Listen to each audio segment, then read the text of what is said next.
Welcome to another episode of Eat Smoke Drink. Today we're reviewing a spectacular whiskey, a rare cask by Glenglassaugh, 30-year-old. This was actually bottled in 2016. It's a 1986 distillation and it is a Pedro Jimenez sherry puncheon.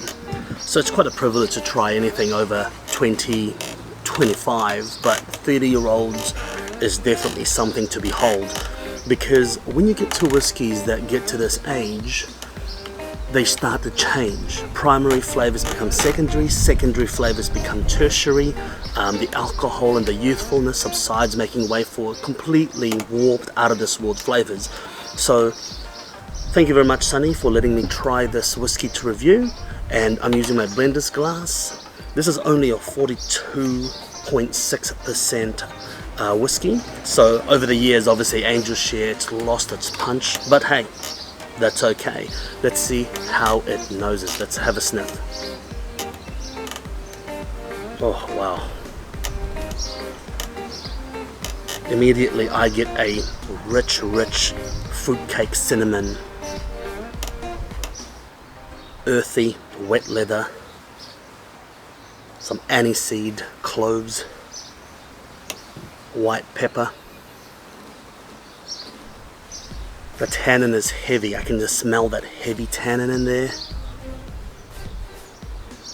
A slightly herbal note to it as well. I'm thinking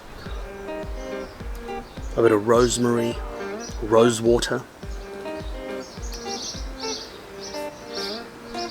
And it's got a nose of unburnt cigars, unburnt tobacco. Oh, absolutely delicious. Wow.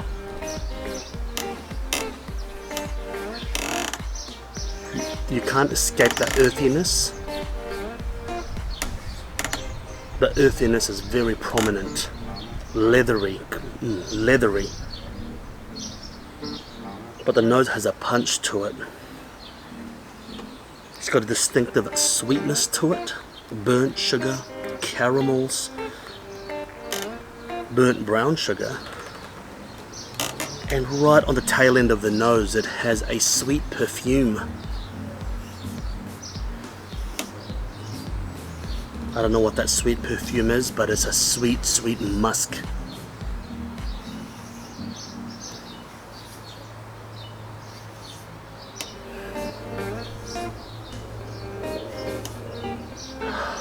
Oh, delicious.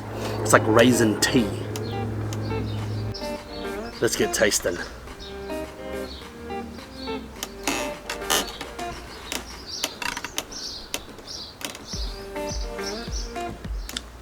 Wow, that's strange.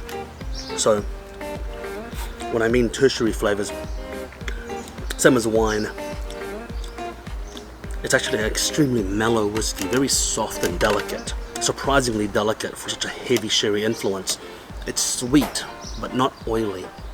It's sweet, but not lingering sweetness. It's relatively dry. But the first thing you taste is sweetness, burnt caramel, brown sugar, and then you get the spices. The spices are very soft. It's softened a lot. It's leathery.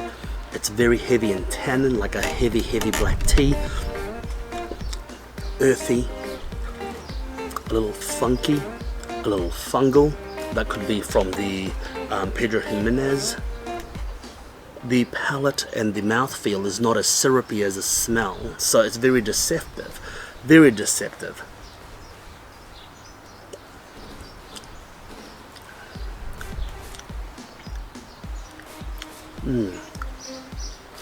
But there's absolutely no youthfulness of new make spirit hint in there.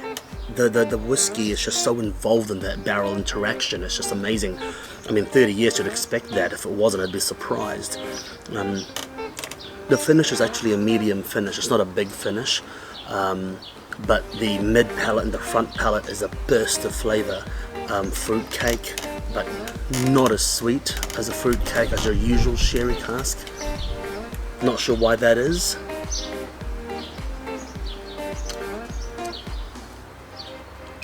It's got a very fungally note, maybe even a hint of truffle right in the back end, the back of the nose, a hint of truffle. But I would definitely say mushroom with a hint of shiitake water. So when you put dry shiitake mushroom, you soak it in water that runs off it, it's got a little bit of that. So it's a strange combination with savory and sweetness. But it is an extremely, extremely glorious whiskey. It's very reminiscent of a Glenfarclas to me. Very reminiscent of a Glenfarclas around the 20-25 year mark. But yeah, there's an earthiness to it. Now it says here that this was warehoused in the Glenglassaugh's coastal warehousing, but I'm not getting a coastal hint out of that.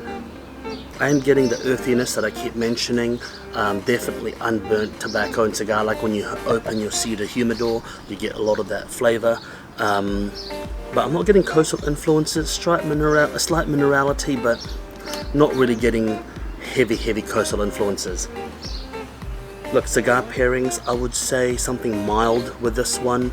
In fact, I would actually say maybe not even pair it with a cigar. Have this dram first in the lineup and then move on to something else, or just have this and nothing else, because it is quite a delicate whiskey. Even though it is a heavily sherried whiskey, the low ABV means that it's not going to be punching heavy flavors and finish.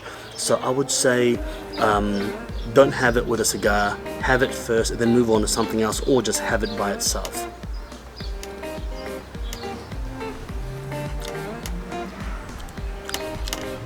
It's got a strange herbal note to it as well. I would say licorice, tarragon, and a slight strange umami to it. But nonetheless, it is an excellent whiskey. Would I recommend you getting it? Yes, I would. Definitely, I recommend you getting it. I believe there is a recent release as well, a 2020 bottle of Glenglassaugh 30 that's been recently released, but be careful, that might have COVID in it. Until next time, cheers. Make sure you eat, smoke, drink.